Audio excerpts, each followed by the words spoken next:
इतिहास गवाह है कि लोहे की भारी जंजीरें और बेड़ियां मनुष्य के शरीर को तो कैद कर सकती हैं, लेकिन एक संप्रभु और निर्भय आत्मा के आत्मबल को कभी गुलाम नहीं बना सकती।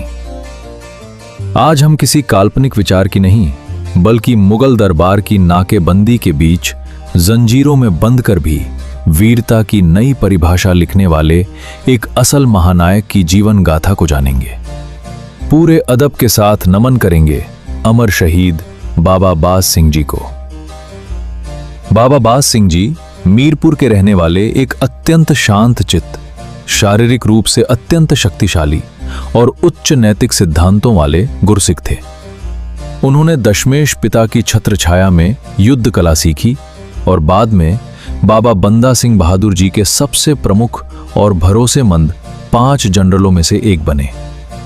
साल 1710 में चप्पर चिड़ी के मैदान में क्रूर वजीर खान को परास्त करने में उनकी सामरिक सूझबूझ ऐतिहासिक थी, जिसके बाद उन्हें सर हिंद का पहला सिख गवर्नर नियुक्त किया गया।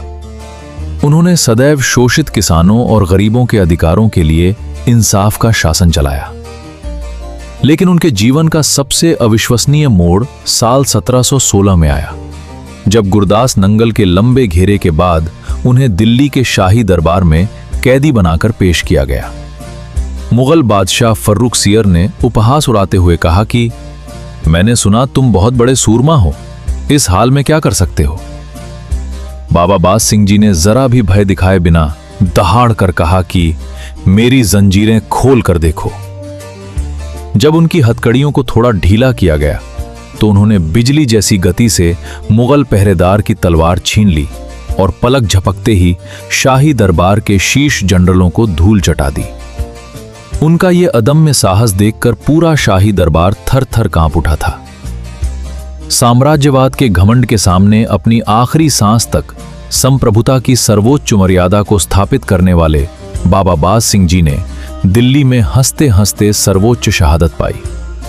उनकी ये प्रामाणिक गाथा आज 2026 के इस आधुनिक दौर में हमें सिखाती है कि परिस्थितियां चाहे कितनी भी दमनकारी क्यों न हो और आप संकटों से कितने भी घिरे क्यों न हो, यदि आपका दिमाग शांत, निर्भय और अपने मूल्यों के प्रति स्पष्ट है तो कोई भी बंदिश आपकी आत्मा को झुका नहीं सकती।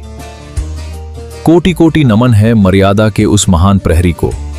मौन हो जाओ और अपने अंतःकरण में उस पवित्र विश्वास को महसूस करो। धन्य है अमर शहीद बाबा बाज सिंह जी।